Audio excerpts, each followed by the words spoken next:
Have you ever noticed how incredibly good we've all become at running away from ourselves? Think about it for a second.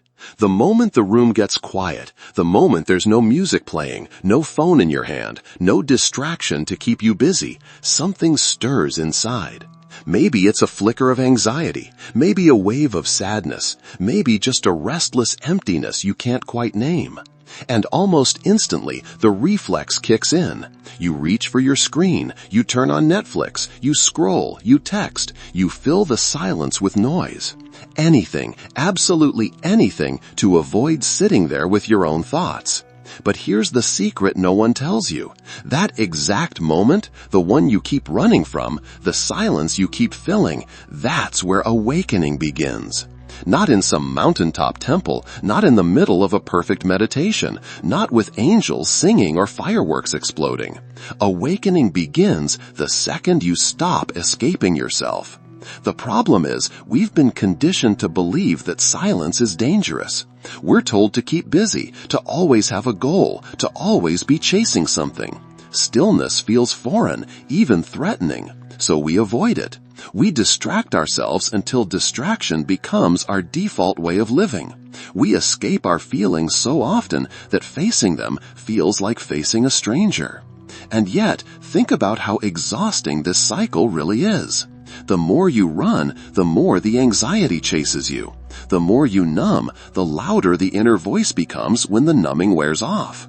You can binge watch, you can scroll, you can bury yourself in work, in relationships, in endless entertainment. But the truth always waits. That voice inside you, the one you silence every day, is patient. It's quiet, it doesn't shout, but it never goes away. What if the discomfort you feel in silence isn't proof that something is wrong with you, but proof that something in you is asking to be heard? What if that tightness in your chest, that restless urge to run, is actually an invitation? Maybe you're not being haunted by anxiety.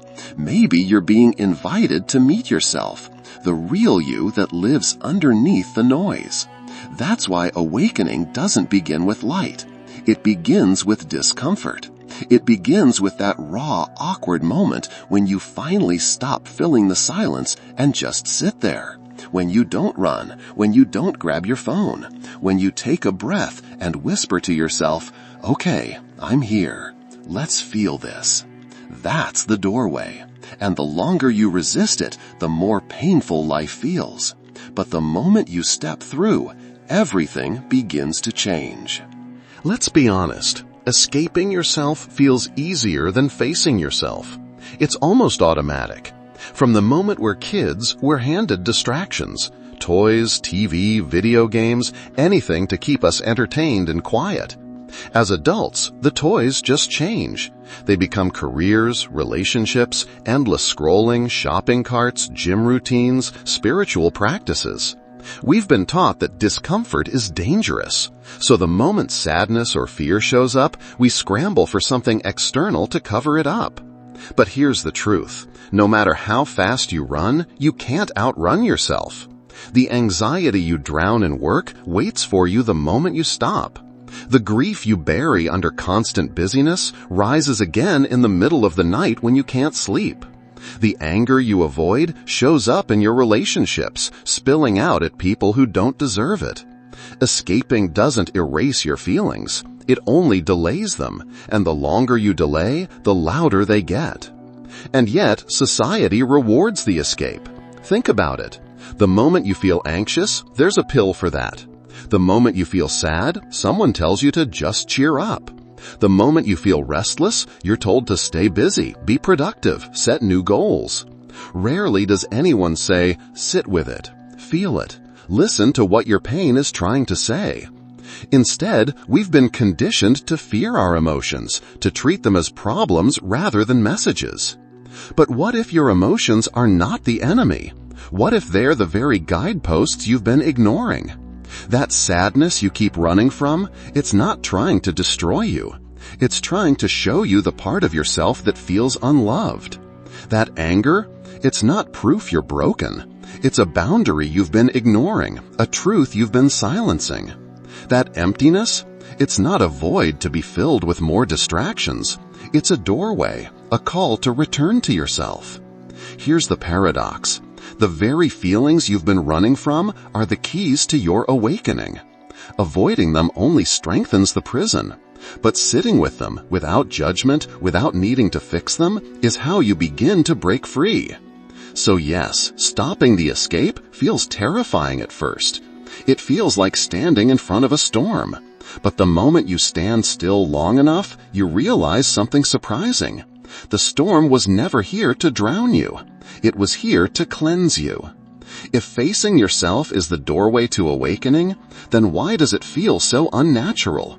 Why does every instinct scream for you to run instead of sit? The answer is simple. You were never taught how to stay. You were taught how to escape. From the time you were young, the world gave you endless ways to turn away from your own inner experience. Feeling anxious? Distract yourself. Feeling sad? Keep busy. Feeling restless? Buy something new. And so, layer by layer, you learned that your emotions were problems, that silence was dangerous, and that your worth depended on constant doing rather than quiet being. Look around. Our entire culture thrives on avoidance. Advertisements sell you happiness in a bottle, validation in a product, comfort in a screen. Social media rewards you for presenting a polished mask instead of revealing your raw truth. Even well-meaning family and friends encourage you to move on or cheer up instead of sitting with what hurts. We've been conditioned to believe that peace lives out there, on the next trip, in the next relationship, with the next accomplishment. But the more you chase, the emptier it feels. This is why stopping feels so terrifying. Stillness exposes the very feelings you've been burying beneath the noise. In silence, the grief you've carried rises. The guilt you've hidden whispers. The fear you've suppressed knocks at the door. No wonder most people run. But here's the truth. Those feelings are not punishments. They are invitations. They are signals pointing you back home. Awakening begins when you recognize that your emotions aren't enemies to conquer, but messengers to hear. Your sadness might be telling you where you abandoned yourself. Your loneliness might be asking you to reconnect inwardly before searching outwardly. Your anger might be protecting the boundaries you were too afraid to set. None of these are flaws. They are fragments of your truth, waiting to be acknowledged. And once you see this clearly, the very silence you once feared transforms.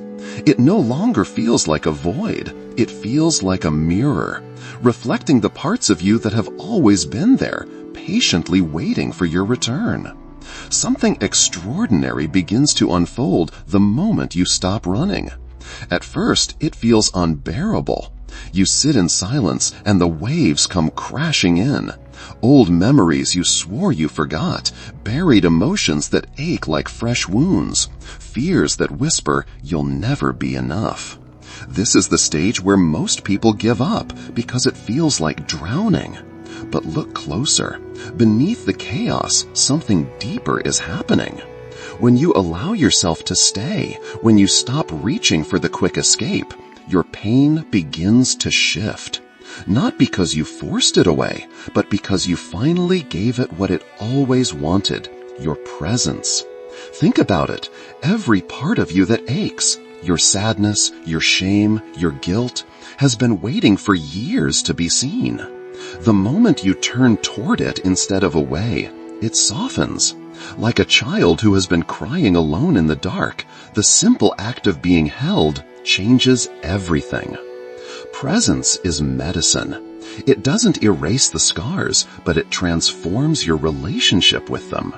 Instead of asking, "How do I fix this?" you begin asking, "What is this teaching me?" And in that subtle shift, you reclaim your power. You stop being the victim of your emotions and start becoming the witness to them. You realize they cannot destroy you. They are energy passing through you, seeking release. This is where healing begins. Not in the avoidance, not in the numbing, not in the constant chasing of the next distraction. Healing begins the moment you say, I'm here. I won't abandon myself again. That commitment, repeated in every quiet moment, builds a new kind of strength inside you. And here's the paradox. The more you sit with your pain, the less power it has. What once felt unbearable becomes a teacher. What once haunted you becomes a guide. What once made you run now gives you roots. Presence doesn't just heal you, it anchors you. And when you're anchored, life stops feeling like a storm that tosses you around. You become the ground beneath your own feet. When presence becomes your default, your outer life starts rearranging itself around a new center. One that doesn't wobble every time a mood shifts or a notification pings. You stop making choices to escape discomfort and start choosing from alignment. That alone changes everything. What you say yes to, what you decline, how you work, who you love, where your energy goes when no one's watching. Relationships are the first to recalibrate. Because you're no longer abandoning yourself, you no longer tolerate dynamics that require self-abandonment. People-pleasing loses its spell. Silence replaces over-explaining. Boundaries appear, not as walls, but as clear edges that protect your nervous system. You listen more and fix less. You can sit with someone's pain without absorbing it. And you can walk away from conversations that are really just performances. Depth becomes your currency. Proximity without honesty no longer counts. Work shifts from proving to serving. You still care about excellence, but urgency stops masquerading as importance. You choose fewer goals and finish them cleanly. Meetings get shorter because you ask better questions. You stop chasing careers that look good and start building work that feels true. Oddly, results improve when the performance drops. Clarity has leverage that hustle never will. Your days simplify. Micro escapes, doom scrolling, reflexive snacking, background noise to numb a feeling lose their grip because you catch the impulse in the body and breathe through it. You build small rituals that anchor you back into yourself. A minute of eyes-closed breath before opening email. A short walk after hard conversations. Hand on heart when the inner critic gets loud. These aren't productivity hacks. They're acts of loyalty to your own presence. Freedom changes definition. It's no longer I can do anything I want, but I no longer need what pulls me out of myself. You feel it in ordinary places, grocery lines, freeway traffic, the late-night quiet. The moment that used to trigger impatience becomes a doorway into stillness. The boring parts of life turn sacred because you are fully there for them. You notice the weight of the mug, the sound of your shoes on the sidewalk, the subtle exhale when a truth lands in your chest. This is wealth, attention unfragmented. And because you're anchored, life's weather doesn't own you. Joy doesn't make you manic. Grief doesn't make you collapse. Both move through, and you remain. Decisions get simpler. If it drains your aliveness, it's a no. If it expands your honesty, it's a yes. The world keeps spinning at its frantic pace, but you stop spinning with it. You move differently now, not to escape, but to express. There's a quiet milestone on this path that no certificate can measure. The day presence stops feeling like a practice and starts feeling like your nature. Not perfect, not permanent, just native enough that you notice when you leave it and you know how to return. This is integration. It's not dramatic. It's the 1,000 small choices you make when no one is keeping score. You will still have weather. Triggers will still visit. Old reflexes will still knock. Integration doesn't erase them. It shortens the distance between the knock and your return. You feel the urge to scroll, to argue, to buy, to run, and you catch the micro flinch in the body. One breath, hand to chest, eyes soften. You don't abandon yourself. That is the whole game. Here is a simple frame that holds: notice, name, nurture, navigate. Notice what is present in the body. Name it honestly without story. Tightness, heat, restlessness, grief. Nurture it with contact. Breath, a palm on the sternum, a grounded exhale. Navigate from alignment. What action preserves aliveness, not just relief? Do this 100 unglamorous times and your nervous system learns a new home. Integration also means cleaning up the places where escape built your life. You reconcile instead of ghost. You apologize without self-erasure. You end loops you kept open for attention. You tell the truth kindly and early so resentment has nowhere to grow. Your calendar begins to look like your values. Your room, your inbox, your relationships, each becomes a mirror of the presence you now embody. Expect relapses. They are data, not verdicts. The only failure here is forgetting that you can begin again. Beginning again is the strongest muscle you'll ever build. Every restart proves to your system that safety is available now. Not later, not after achievement, not after approval. Now. If you want something concrete to anchor this shift, take the 7-day presence experiment. Morning, 2 minutes of eyes-closed breath before touching a screen. Midday, 1 honest boundary or 1 honest yes. Evening, write 3 lines. What I noticed in my body, what I needed, how I met it. And once a day, when an escape impulse arrives, delay it by 1 slow inhale and ask, what is this sensation asking me to feel? That's it. Small, repeatable, alive. Sustained presence will make you luminous in ordinary places. People won't know why they feel safer around you. You'll know. You stopped leaving yourself. If this landed, take the experiment seriously. Commit in public to make it real. Type, I'm in for 7, and name the 1 escape you'll pause this week. Then subscribe so you don't miss the next installment, where we'll go step by step through holding the void without rushing to fill it. Your attention is your life. Choose where you place it, and everything else will follow.